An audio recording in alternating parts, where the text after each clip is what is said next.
السلام عليكم ورحمة الله وبركاته. طيب عشان طلع عندي كذا محنكة للمرة المليون، أنا مش ميك اب ارتست، أنا أخصائية تجميل بالختم وبشهادة صحابي، ولولا إن أنا في الفيديو كنت عملت حركة تانية. عارفها. أيوة يا جماعة أنا عارفها الحركة دي، هي محدش يفهم غلط، هي حركة مؤدبة. أها بالظبط كده، كملي.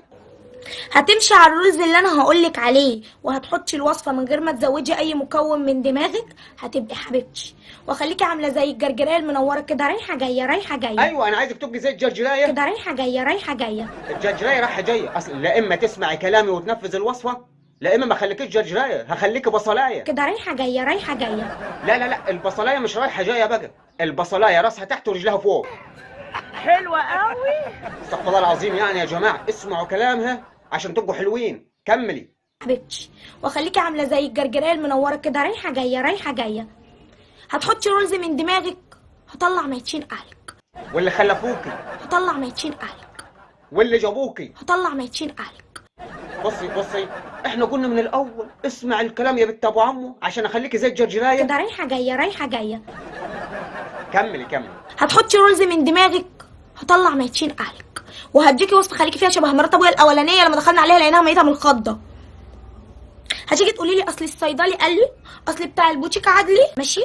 خلي الصيدلي يجي يفضلك الحبايه قبل ما عادي الكراش يا ام حبايه. يا ستي الكراش هو اللي هيفضلها الحبايه. بصي انت لما تقعدي مع الكراش شاوري له على الحبايه، قولي له الحبايه ها، وهو هيعمل لك كده بالظبط. ده هو مش هيفضلك الحبايه، هيفضلك وشك كله.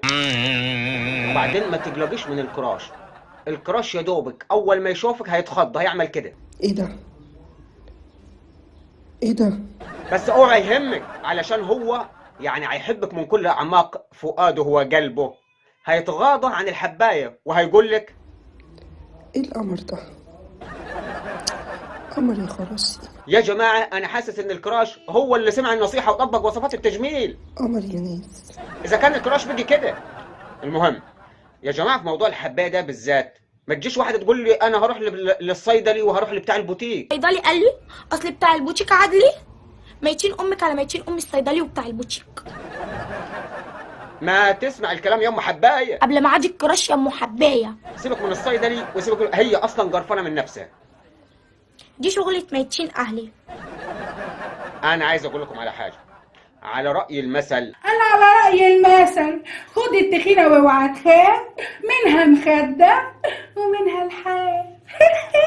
هو قبل الضحكه دي كانت مخده والحب فعلا، لكن بعد الضحكه دي بقت في حاجه ثالثه. طبعا يا جماعه في نهايه الحلقه ما تنسوش تعملوا لايك وتكتبوا كومنت، ولو اول مره تشوفني اشترك في القناه وفعل الجرس، وكنتم مع مستر سيد.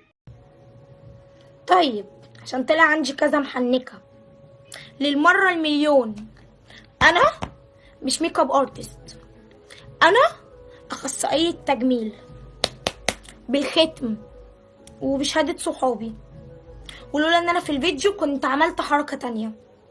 هتمشي على الرولز اللي أنا هقولك عليه، وهتحطي الوصفة من غير ما تزودي أي مكون من دماغك، هتبقي حبيبتي، واخليكي عاملة زي الجرجيرية المنورة كده، رايحة جاية رايحة جاية. هتحطي رولز من دماغك، هطلع ميتين اهلك، وهديكي وصفه خليكي فيها شبه مرات ابويا الاولانيه لما دخلنا عليها لقيناها ميته من الخضه.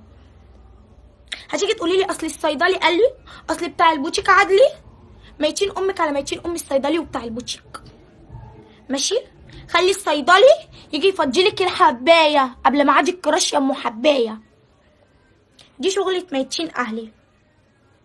ادي العيش لخبازه ولو طفح نصه، ماشي؟